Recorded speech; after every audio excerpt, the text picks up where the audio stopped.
Olá, meu nome é Lídia Gabriela, estou cursando o primeiro período de farmácia na Faculdade São Francisco da Paraíba e neste vídeo irei falar sobre poliomielite, da disciplina Saúde Coletiva. A poliomielite, também chamada de pólio ou paralisia infantil, é uma doença contagiosa aguda que é causada por um vírus que vive no intestino, chamado de poliovírus, que pode infectar crianças e adultos por meio de contato direto com fezes ou com secreções eliminadas pela boca das pessoas infectadas e provocar ou não paralisia.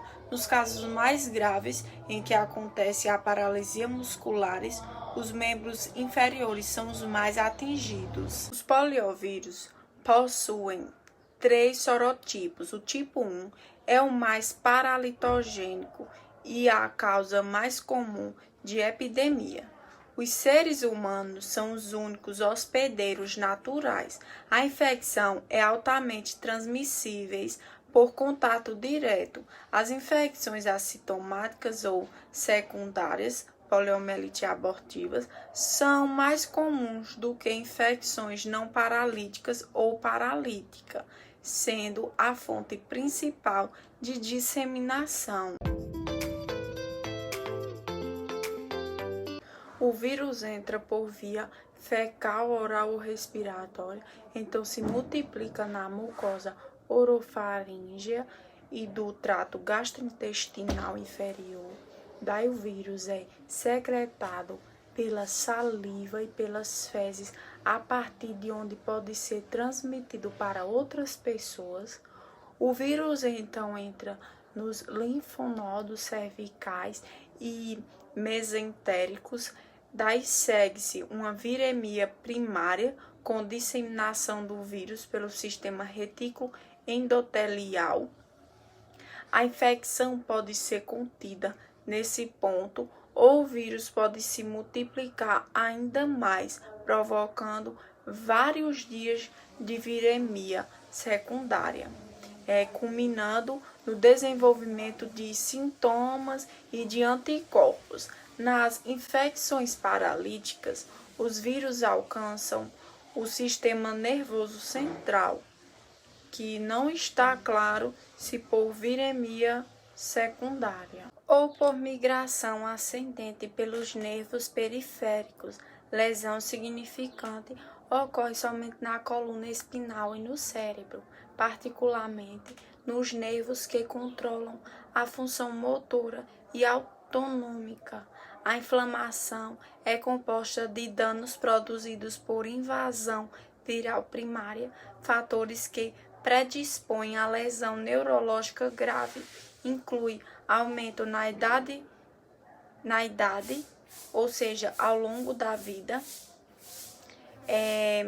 ou injeção intramuscular, gestação e também comprometimento das funções das células.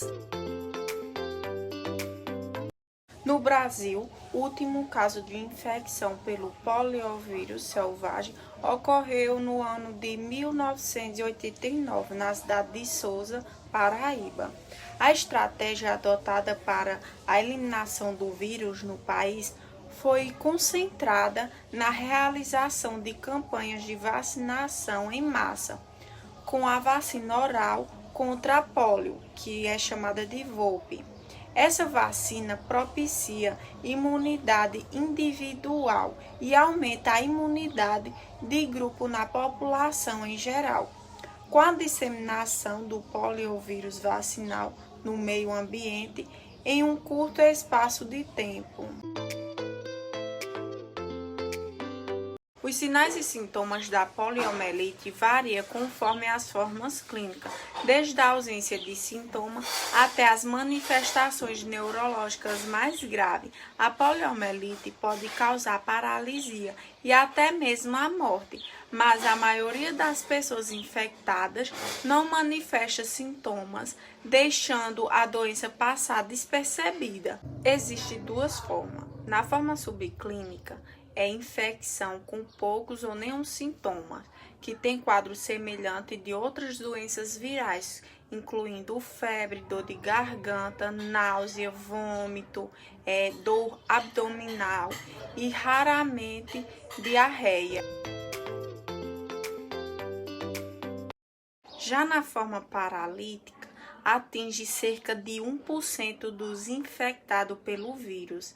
As sequelas são permanentes e podem levar à insuficiência respiratória e até à morte. A paralisia acomete membros inferiores de forma assimétrica, ou seja, ocorre apenas em um dos membros. A perna perde a força e os movimentos, mas mantém a sensibilidade ao toque e dor.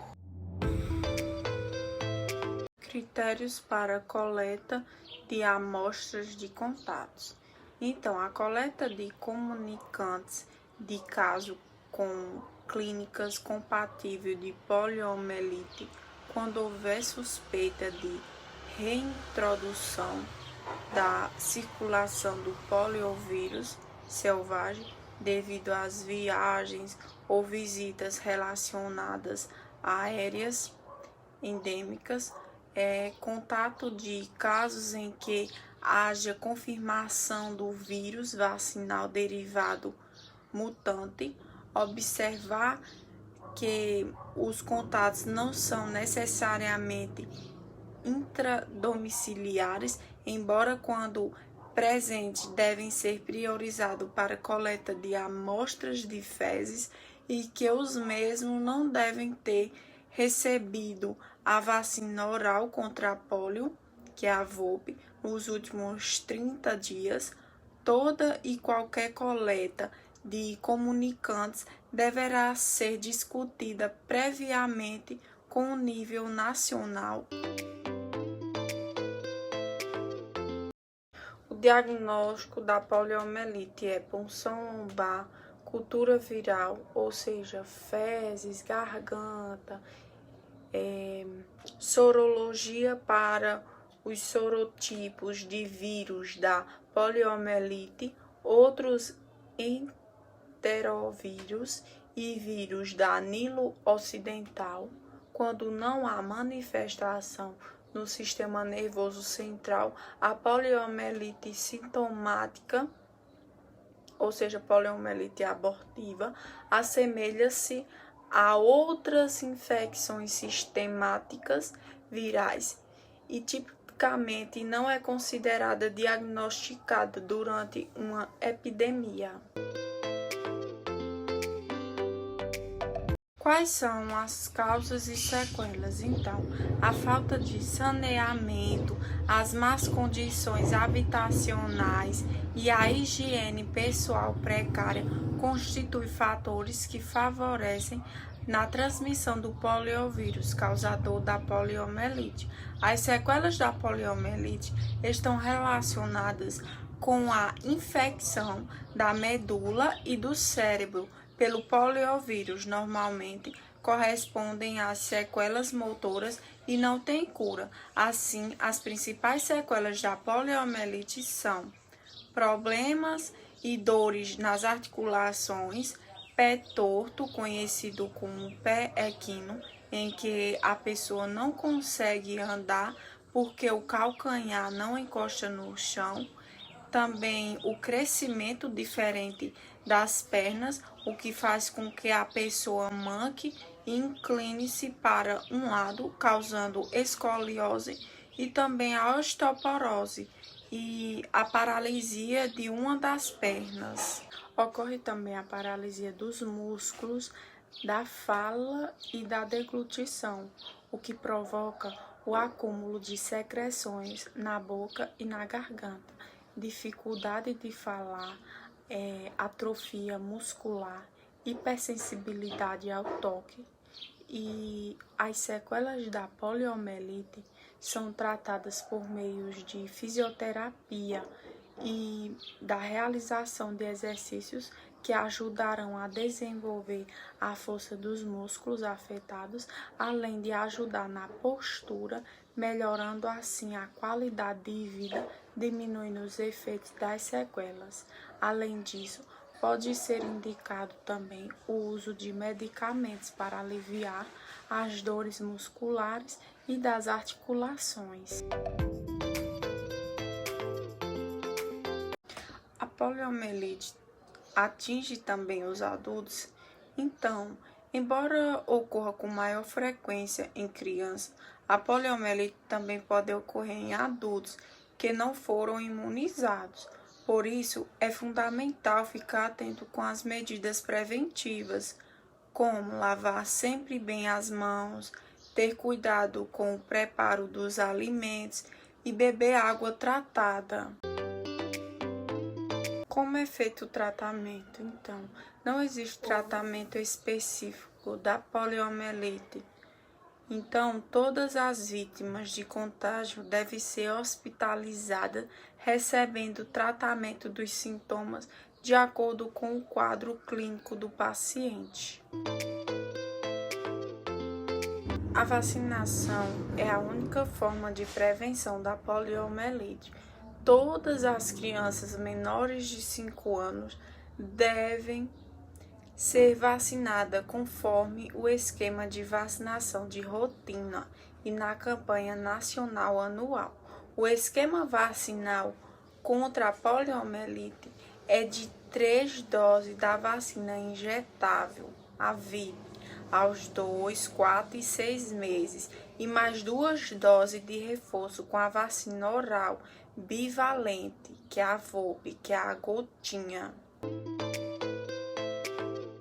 Os profissionais de saúde devem ficar atentos a possíveis novos casos da doença no Brasil.